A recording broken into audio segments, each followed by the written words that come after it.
लीलामय विग्रहाय हेमावदिव्य छवि सुंदराय तस्मै महाप्रेम रसोप्रदाय चैतन्य चंद्राय नमो नमस्ते। महाप्रभु को नमस्कार करते हुए आगे चलते हैं ना। तो हमारा प्रसंग क्या चल रहा था कि भागवत जो है कैसा है, गायत्री भाष्योयम, गायत्री भाष्य स्वरूप जो है वही श्रीमद् भागवत महापुराण है, वही वेदत्व है, ठीक है ना। तो उसी को यहाँ व्याख्या कर रहे हैं प्रमाण के द्वारा। पहले किसका प्रमाण दिए? पहले श्रीमद् भागवत महापुराण का ही प्रमाण दे के बताया, उसके बाद में अग्नि पुराण के बाद में दे करके बता रहे। कहा नित्यम शुद्धम परम ब्रह्म नित्य भर्ग मधीश्वरम अहम ज्योति परम ब्रह्म ध्यायेमहि विमुक्तये, ठीक है ना। क्या कह रहे हैं? बोले जो नित्य शुद्ध परम ब्रह्म है वो कैसे है? नित्य भग ऐश्वर्यवान बंदर, वो आया ना, वो खोल।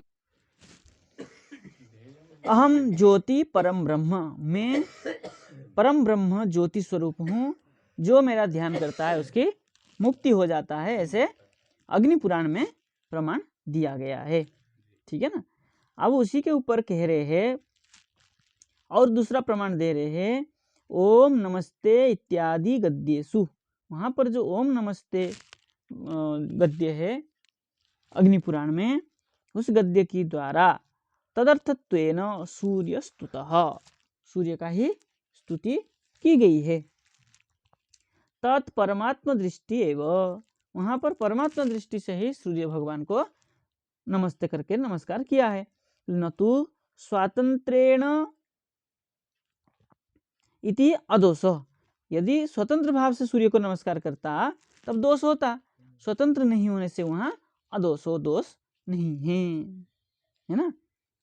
परमात्मा दृष्टि से ही भगवान सूर्य को नमस्कार किया है, इसलिए वहाँ पर भी दोष नहीं है। जो पहले कहा था ना, केचित सूर्य केचित अग्नि देवता अग्निहोत्री अग्निहोत्री जो कहते हैं, इसी बात के ये खंडन कर रहे हैं। अगर कोई अलग से माने कि सूर्य ही इष्ट है, सूर्य ही सब कुछ है, क्या है, सृष्टि स्थिति प्रलय प्रति कारण है, तब तो दोष है।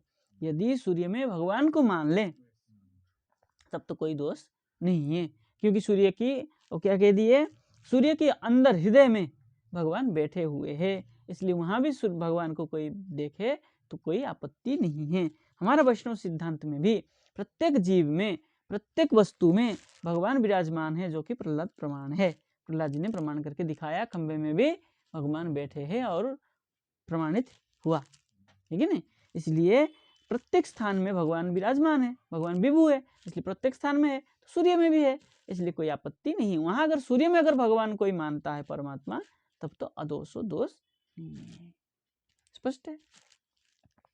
तथैव अग्रे, उसी में ही आगे श्री सौनक वाक्यम, सौनक जी ने कहा, ब्रूहिण श्रद्धानानाम व्यूहम सूर्यात्मनो हरे, ठीक है ना।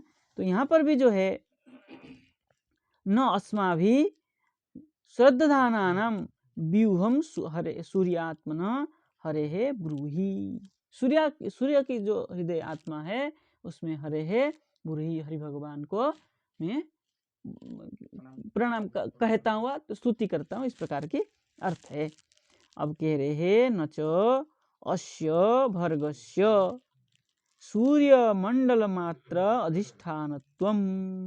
देखिए, न च शंका कोई कर रहा है, न च अस्य भर्गस्य, ये जो भर्ग है उसमें सूर्य मंडल मात्र अधिष्ठानत्वम, जो भृगुपुत्र सूर्य है उसमें सूर्य वो क्या है, कैसे है, सूर्य मंडल का अधिष्ठान है, देवता है सूर्य। जैसे ब्रह्मलोक का ब्रह्मा अधिष्ठान देवता है, इंद्रलोक का स्वर्ग का इंद्र अधिष्ठान देवता है, ऐसे वहां के अधिष्ठान देवता वो है। लेकिन वहाँ तो पूज्य तो परमात्मा ही है। ऐसे मंत्रे वरेण्य शब्देन अत्र च, क्या है वरेण्य?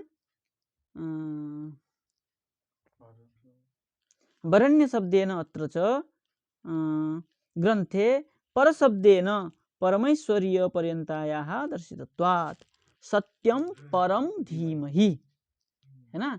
पर शब्द का अर्थ जो है वरेण्य है, पर मतलब श्रेष्ठ, वरेण्य शब्द का अर्थ भी श्रेष्ठ है। तो श्रेष्ठत्वेन सत्यम परम वरेण्यम, पर मतलब वरेण्यम धीमहि। क्या कह रहे ये? गायत्री व्याख्या कर रहे हैं।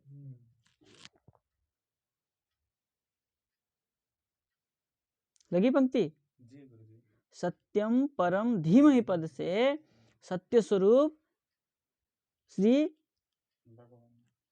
भर्गो, भर्ग देवस्य, भर्ग का जो देवता है कौन है? भर्ग मतलब सूर्य, सूर्य का जो उपासक कौन है? भगवान श्री नारायण, श्री कृष्ण। सूर्य किसका उपासना करते हैं? सूर्य तो भगवान की उपासना करते हैं। तो सूर्य उस मंडल का अधिष्ठात्री देवता है, लेकिन उनका जो भर्गो देवस्य, भर्ग मतलब सूर्य, सूर्य का जो देवता है उस भगवान नारायण श्री कृष्ण, भर्गो देवस्य धीमहि और तत्सवेतु वरेण्यम, वरेण्यम सत्यम परम, सत्य स्वरूपम श्री कृष्णम परम वरेण्यम। हाँ, धीमहि, वहाँ धीम सत्यम परम धीमहि, वहाँ भी धीमहि है। ध्याय म, हाँ गायत्री व्याख्या कर रहे हैं ना, गायत्री परक, इसलिए कह रहे हैं पर शब्दे न मंत्रे, मंत्र में वरेण्य शब्दे न, मंत्र में जो गायत्री मंत्र में जो वरेण्य शब्द है वो अत्र श्रीमद् भागवते ग्रंथे पर शब्दे न परमेश्वरीय पर्यंतताया दर्शितत्वात्, परमेश्वर तक ही दर्शन दिखाया गया है। दिखाने से वो क्या हो गया? गायत्री व्याख्या कह रहे हैं। अब और कह रहे, देखिए लगा रहे। गायत्री के भाष्य कैसे है श्रीमद् भागवत महापुराण, उसको बता रहे। ठीक है। तदेवं अग्निपुराणे अपि उक्तम, अग्निपुराण में भी इस प्रकार कहा गया है। ध्यानेन पुरुषोयंच द्रष्टव्यः सूर्यमंडले सत्यम सदाशिवं ब्रह्म तद्विष्णु परमं पदम। कि ध्यानेन, ध्यान के द्वारा अयम पुरुषम च, अयम पुरुषः च, यह पुरुष जो है सूर्यमंडले द्रष्टव्य, सूर्यमंडल में देखना चाहिए। वो पुरुष कौन है? बोले सत्यम, सत्य पुरुष। सत्यम सदाशिव, सत्यम ब्रह्म, सत्यम तद विष्णु परमं पदम। ये तीनों लोक का जो पद है वो सत्य है, किंतु देखिए तद विष्णु परमं पदम, वो जो विष्णु का परम पद है वो क्या है? सत्य है। वो सदाशिव ब्रह्मा, इनका भी लोक जो है नित्य है, सत्य है, लेकिन वहाँ जो सूर्यमंडल में देखना चाहिए, ध्यान करना चाहिए, किसका ध्यान करना चाहिए? अयम पुरुषः श्री विष्णु परमं पदम, वहाँ पर भी परम पद विष्णु का ही परम पद ऐसा समझना चाहिए। गायत्री भाष्य की व्याख्या अग्निपुराण में भी है, वहाँ भी देख सकते हैं आप। देखिए उसकी व्याख्या कर रहे हैं। त्रिलोकी जनानाम उपासनार्थम, तीनों लोग भूर्भुवः स्वः, है ना, अथवा स्वर्ग मर्त्य पाताल, तीनों का लीजिए, तीनों लोगों का उपासना के लिए, त्रिलोकी जनानाम, तीनों लोक में जो जन निवास करते हैं जीव, उनका उपासना के लिए प्रलये विनाशिनी, प्रलय में जो नष्ट होने वाला, सूर्यमंडले च, प्रलय में जो विनाश होता है कौन है? जो सूर्यमंडल है, उस सूर्यमंडल में अंतर्यामी तया प्रादुर्भूतो अयम, अयम पुरुषः, ये पुरुष वहां पर भी प्रादुर्भूत होते हैं। ध्यानेन द्रष्टव्य उपासितव्य, ध्यान के द्वारा उनको ही देखना चाहिए, उनका ही उपासना करना चाहिए। स्पष्ट हो गया। वहां जब पुरुष करके कहा था पुरुषोयम च, वो पुरुष कौन है? परम ब्रह्म श्री कृष्ण, नारायण श्री कृष्ण। ठीक है ना। यत्तु विष्णु हो, यत्तु करके पुनः कर रहे, यत्तु विष्णु हो तस्य महावैकुंठ रूपम, तस्य विष्णु कैसे है? जो उनकी महावैकुंठ स्वरूप है वो क्या है? परमम पदम, परम पद महावैकुंठ जो रूप है, तदेव सत्यम, वो भी सत्य है। कैसे सत्य है? बोले कालत्रय अव्यभिचारी, सत्य कैसा है? कालत्रया व्यभिचारी, तीनों काल में कभी उसका व्यभिचार नहीं होता है। मतलब कभी भी किसी काल में भी उसका क्षय आदि नहीं होता है, ना उसमें कभी बढ़ता है ना उसका कुछ घटता है, विकार शून्य, इसलिए व्यभिचार उसमें नहीं देखा जाता है। बोले सदाशिवम उपद्रव्य शून्यम, सदाशिव कैसे है? बोले उपद्रव्य शून्यम, जिसमें उपद्रव नहीं है। और यतः ब्रह्म स्वरूपम इत्यर्थ, इसलिए वो कैसे है? ब्रह्म स्वरूप है। देखिए सदाशिव ब्रह्म और तद विष्णु करके जो पद दिया था उसकी व्याख्या कर दिए। लगी पंक्ति? सदाशिव मतलब कैसे है? जो उपद्रव शून्य है। तद विष्णु परमम पदम, वो विष्णु का परम पद कैसा है? सदा शिव स्वरूप है, सदा सर्वदा मंगल स्वरूप है, शिवम मंगलम। और ब्रह्म, और कैसा है वो? ब्रह्म स्वरूप है, मतलब ब्रह्म स्वरूप इत्युक्ते बृंहणात् व्याप्नुयात् ब्रह्म, वो पूरा पूर्ण व्याप्य है वो लोग। ये सदाशिव ब्रह्म से वो क्या है? शिव महादेव और ब्रह्मा नहीं लेना है। सदाशिव सदा मंगल स्वरूप और ब्रह्मा व्याप्य स्वरूप, इसी को कह रहे। देखिए अविचारी सदाशिवम उपद्रव शून्यम यतः ब्रह्म स्वरूपम इत्यर्थ, इसलिए वो व्याप्त स्वरूप ब्रह्म स्वरूप है। तदेतद गायत्रीम प्रोच्य, इस प्रकार गायत्री को प्रकृष्टेन उच्च कह करके पुराण लक्षण प्रकरणे, पुराण लक्षण के प्रकरण में यत्राधिकृत्य गायत्रीम इत्यादि अपि उक्तम अग्नि पुराणे, अग्नि पुराण में पुराण लक्षण के प्रकरण में गायत्री क्या है? अधिकृत्य गायत्री, गायत्री को पढ़ करके समझ करके ही ये लिखा गया है। तस्मात् अग्नि पुराणम गायत्रीम समेत्य भगवत्पराम भगवंतम तत्र मत्वा जगज्जन्मादि कारणम यत्राधिकृत्य गायत्रीम इति लक्षण पूर्वकम श्रीमद्भागवतम सस्वत पृथ्व्याम जयति सर्वतः। देखिए स्पष्ट कर दिए श्लोक में। बोले अग्नि पुराणम, अग्नि पुराण में अग्नि पुराणम, अग्नि पुराण में गायत्रीम समेत्य, गायत्री के साथ भगवत पराम, भगवत मतलब श्री कृष्ण परायण होकर के तत्र भगवंतम मत्वा, वहां पर भगवान को मान करके, कौन से कैसे भगवंतम? बोले जगत जन्मादि कारणम भगवंतम मत्वा, वहां पर जगत के सृष्टि स्थिति प्रलय के जो कारण है वो भगवंतम वहां पर मान करके, भगवंतम मत्वा मान करके क्या किए?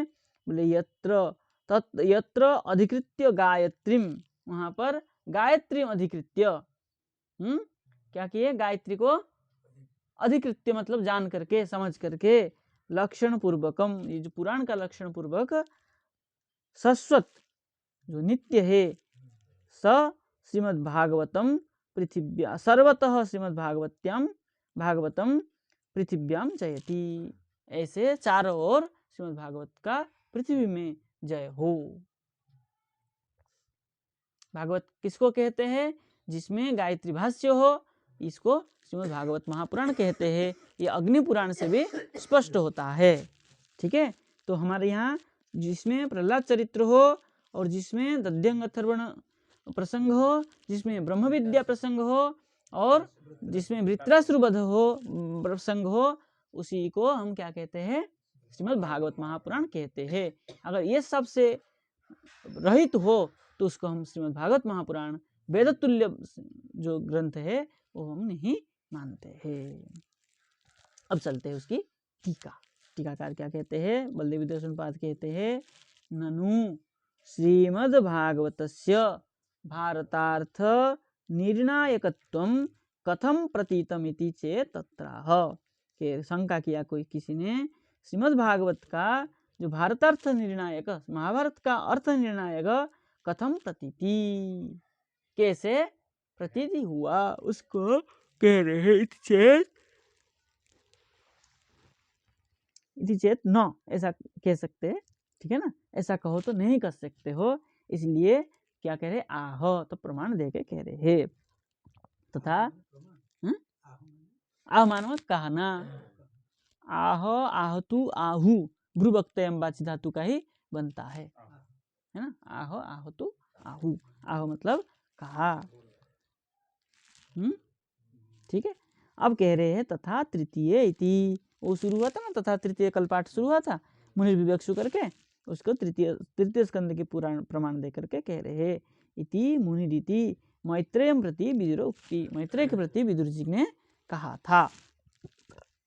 ते मैत्रेयस्य गुरुपुत्र सखा, मैत्रेय ऋषि के पुत्र क्या है? मैत्रेय ऋषि के गुरुपुत्र व्यास जी, इसलिए उन्होंने सखा कहा। और कृष्ण व्यास, यहाँ कृष्ण करके व्यास को कहा, और सखा कृष्ण, सखा पिते भारत माह, कृष्ण कहा था ना, मेरे सखा है महाभारत में, उनको कृष्ण भी कहा है। इसलिए कृष्ण द्वैपायन वेद व्यास है, नाम तो कृष्ण ही था उनका। दीप के उसमें जन्म, इसलिए द्वैपायन हुआ, और वेद को विभाजित किए थे, इसलिए वेद व्यास पड़ा। वेद व्यास कृष्ण द्वैपायन उनके नाम हुआ। लेकिन मूल नाम जो कृष्ण ही था उनका। ये तो विशेषण है ना। दीप के अंदर जन्म होने से द्वैपायन हुआ, वेद को विभाजित करने से वेद व्यास बना, तो वेद व्यास कृष्ण और द्वैपायन, ये तो सब विशेषण है, नाम तो कृष्ण ही है। हाँ, श्यामवर्ण होने से कि कृष्ण है, लेकिन नाम तो कृष्ण ही है, लेकिन ये सब तो विशेषण है। चलिए, कहाँ गया? कृष्ण व्यास, ग्राम्य कथा जो था ना, ग्राम्य कथानुवाद है, तो ग्राम्य गृही धर्म कर्तव्यता आदि लक्षणा व्यवहारिकी, जो क्या है ग्राम्य कथा जो था, कैसा है वो ग्राम्य कथा? गृही धर्म कर्तव्यता, जो घर में होने वाला धर्म उसको करना चाहिए, इस प्रकार जो कर्तव्यता की कथन है। लक्षणा व्यवहारिकी मुशीक बिड़ाल गृध्र गोमायु दृष्टांत उपेता च कथा, ये सब कथा महाभारत में पढ़ा है, ठीक है ना। क्या है? चूहा, बिल्ली, गृध्र मतलब क्या? सियार, ओ नहीं, गृध्र जटायु, जटायु, गोमायु, गोमायु कोई पशु होगा, किसी के विषय में कहा होगा गोमायु करके, और इसका दृष्टांत दे करके वहां सब कथा, व्यवहारिक कथाओं को कहा गया है, नीति वाक्यों को, इसलिए ग्राम्य कथा करके कहा है।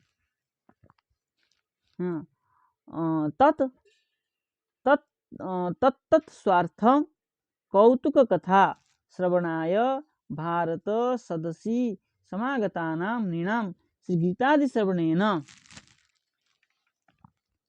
हरहु मति गृहीता। देखिए, महाभारत की बात कर रहे हैं। तत् स्वार्थ कौतुक कथा, निज अर्थ में जो कौतुक कथा है, कौतुक श्रवणाय भारत, श्रवण के लिए महाभारत, सदसी सदा सर्वदा, सदा समागतानां नृणां, जो समागत हुए हैं उनको, उन मनुष्यों के लिए श्री गीतादि श्रवणेन, लोग सुनने जाते हैं चुटकुला, है ना, चुटकुला सुनाते सुनाते क्या किए वहां पर, गीता रूपी ज्ञान को भी दे दिए। बोले वो क्या है, हरऊ मतिर गृहीता स्यात्, गीता के द्वारा क्या होगा, ये सब सुनते सुनते क्या हो जाएगा, वो डाइवर्ट होकर के चला जाएगा भगवान में। हरऊ मतिर गृहीता, भगवान में मति चले जाने के लिए ये सब प्रसंग बना करके, आदमी तो ऐसे तत्व कथा सुनेगा नहीं, तो क्या किया है उसमें, ऐसे सब क्या है, मनोरंजन कथाओं को दे करके भगवान की ओर लोगों को ले जाने के लिए इतिहास ग्रंथ महाभारत है।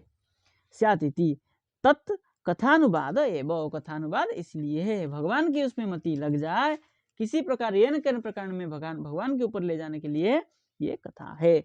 वस्तुतः भगवत परमेव भारतमिति, वस्तुतः कैसे है, भगवत पर ही है, किंतु ये सब क्या है, उसमें ले जाने के लिए, श्रवण के लिए, लोगों को आकृष्ट करने के लिए। श्री भगवतेन निर्णीतम इत्यर्थ, भगवान ने इसलिए इस प्रकार कथाओं को निर्णय किया। बोले सामवेदवद अस्य श्रेष्ठई स्कंद वाक्यम, सामवेद का जितना श्रेष्ठत्व है इसका भी श्रेष्ठ उतना ही श्रेष्ठ है स्कंद वाक्यम, स्कंद पुराण के अनुसार। बोले वाक्यम सतसो थे इत्यादि प्रकटतार्थम इति, सतसो अथवा इत्यादि, सतसो करके वहाँ कोई स्कंद पुराण के प्रमाण दे रहे हैं, सतसो अथवा इत्यादि, इसका तो मिलेगा भी नहीं हमें, स्कंद पुराण में कहाँ है ना, इस प्रकार प्रमाण से बताया है उसमें, स्कंद पुराण में भी कहा है। तदेवमिति उक्त गुणगणे सिद्धे सति इत्यर्थ, ये जो तदेवम करके उठाया था प्रसंग,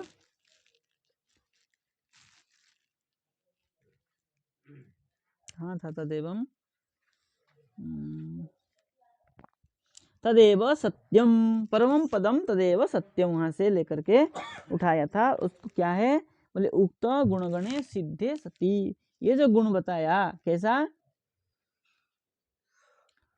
कहाँ गया, सत्यम सदा शिवम ब्रह्म तद्विष्णु परमम पदम, इसमें जो सदाशिव और ब्रह्म व्याप्य ब्रह्म, सदाशिव उपद्रव शून्य, सदा सर्वदा मंगल स्वरूप, ये ब्रह्म स्वरूप जो बताया गया है वो क्या है,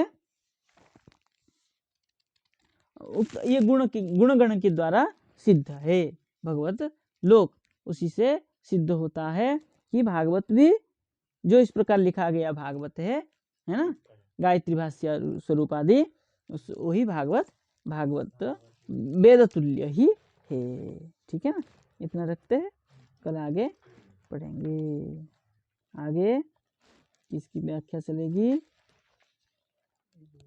गायत्री भाष्य का ही व्याख्या और करेंगे। ठीक है ना, अभी जितना हुआ उतना किए, आगे भी गायत्री भाष्य का ही प्रसंग चलेगा। जय जय श्री राधे श्याम।